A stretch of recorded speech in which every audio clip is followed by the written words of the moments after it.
in this box there was actually a mummified cat. It was found during restoration works under the floor.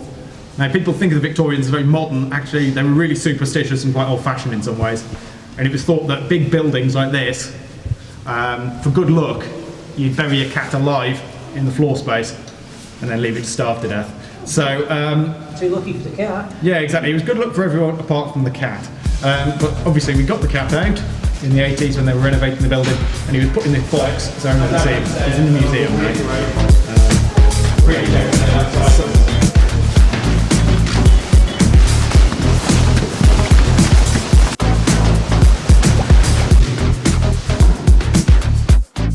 And the ceiling, which is actually all modern, this roof is all modern, is actually because this building was directly hit by the Luftwaffe during the Blitz by an oil bomb. So basically most of the building burned, and we suspect that these are actually ARP emergency measures to keep the building standing. But obviously the roof is very changed, as you'll see. Likewise, you'll note there's some weird little holes dug in at the top of the rail here. We've got one or two old photographs that actually show there was a full-height oak screen here. We're not sure whether it was original or not, but it was actually used as the cloakroom for the people that worked here up until the 1960s. This was one of the main clerk's offices, so weirdly, unlike a lot of buildings, the more junior you were, the higher up the building. So it's not really climbing the corporate ladder so much as sliding down the pole. Now, this roof structure is actually original. It's one of the few bits that survive in this building. And even here, you can actually see on some of them, there's fire damage from the Blitz. And basically, we know that this structure would have carried on all the way across the building. So I think it's probably more than half the roof's gone. Likewise, all of the windows are post-1944 for the same reason. Because basically, the Luftwaffe did a very thorough job on this building, so we're very lucky it's still here. This is, again, I keep using the word amazing, the opportunity to walk around this beautiful building, to see all the history and the sort of developments that happened over the years, with the wallpaper and the windows and things, but it's an absolute delight, fascinating. Kids should learn more about this.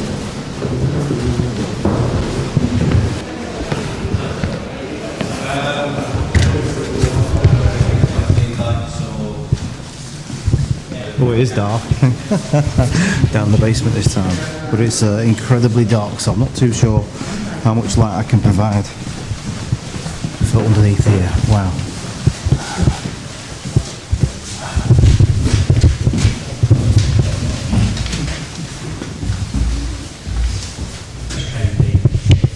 In the bowels of the building itself underneath, we'll certainly see a lot of original features.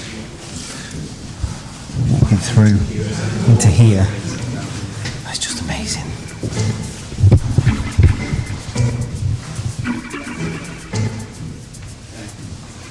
So the reason I brought you into this one tiny little room really is actually if you look up.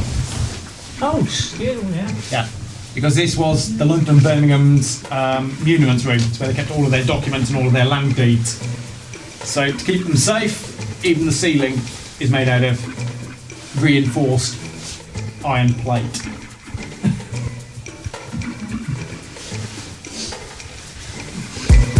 There's also a rather strange feature, which I haven't quite explained, I'll be honest.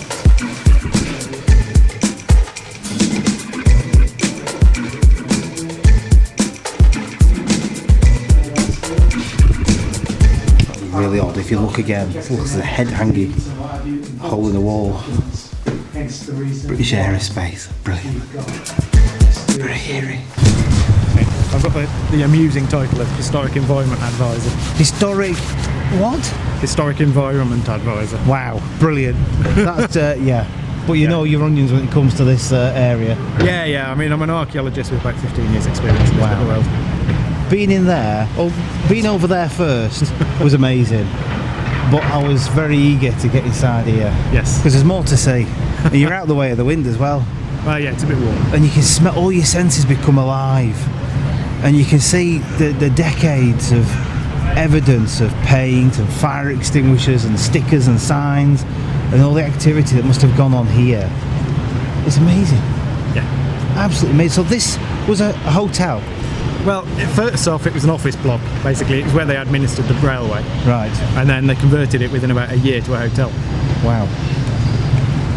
To think that the gentry have come here to say, so most of the people, I'm assuming, they would have come up from London and maybe took lodgings here. Absolutely. To move on to the next destination somewhere. And what was it known as then, as a hotel, do you know? It was known as the, oh Lord, I'm testing you now. Yeah, it was the Royal Hotel. The Royal Hotel. Yeah. Yeah, you find a lot that it's the Royal Hotel, the London, the North London, the Euston and things like that. Yeah. But it's a grand stone structured building. The staircase is stone that's sort of embedded into the wall. It's absolute feast and fascination, and it's such a pleasure to come here and see it. So what's the future prospects? Okay, well, we're lucky. This one's grade 1 listed. Yeah. Protected by law. And HS2 have got the enviable task of renovating it. Brilliant. So we're going to refurb. Ground floor is going to be cafe and exhibition space. First floor, we've got a tenant lined up. That's going to be Birmingham City Uni. They're going to be doing it as a little enterprise zone, so it'll be sort of young enterprise, little startups. And then, rather wonderfully, the listed building is going to be occupied by Historic England as their regional office as well. Brilliant. So it's been encompassed into the new station as part for the future, the bit of the past with the modern. Absolutely, yeah, that juxtaposition. So hi guys, my name's Adnan. I'm out here today with Gordon, looking at some of the enabling works we're undertaking to deliver the new station. As you can see behind me, we've got the old Curzon Street station.